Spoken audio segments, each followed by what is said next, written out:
Guys അപ്പൊ ഇന്ന് പാളിപ്പോയൊരു താജ്മഹൽ ഉണ്ട്. എന്റെ പുറകിൽ കാണുന്നത് എന്താണെന്ന് മനസ്സിലായോ? അതാണ് താജ്മഹൽ. എനിക്കും അവിടെ ചെന്നിട്ടാണ് മനസ്സിലായത്. നമ്മളെല്ലാരും മൂഞ്ചി ഗൈസ്.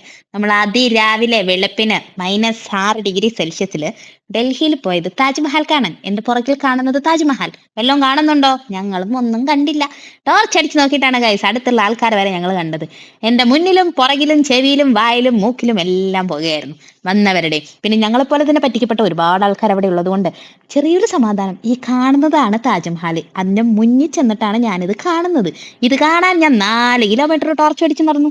എന്തിന്റെ കേടായിരുന്നു എന്ന് ചോദിച്ചാൽ കർത്താവിനാണ്, ഞങ്ങൾക്ക് ആർക്കും അറിയില്ല. ഞങ്ങളുടെ ഗൈഡ് ചേട്ടൻ സൂര്യൻ തോട്ടുന്ന് വരുന്നത് കാണാമെന്ന് പറയുന്ന പോലെ താജ്മഹലിന്റെ മേലത്ത് സൂര്യൻ വരുന്നത് കാണാൻ മക്കളെ എണീറ്റ് പോരെ എന്ന് പറഞ്ഞപ്പം കെട്ടും വിളക്കെ രാവിലെ പോകുന്നതാണ്. കുറച്ചു നേരം കഴിഞ്ഞപ്പോൾ നമുക്ക് മനസ്സിലായി ഇനി കുറച്ചു നേരം കൂടി നിന്ന് ആ മൂക്കിൽ ഒരു പഞ്ഞി അല്ലാണ്ട് വേറെ ഒന്നും വെക്കാൻ പറ്റില്ല. പാവന്റെ അമ്മച്ചി വയ്യാണ്ട് വന്നതായി 70-ാം വയസ്സിൽ താജ്മഹലാണ്. അങ്ങനെ അതും പാളി.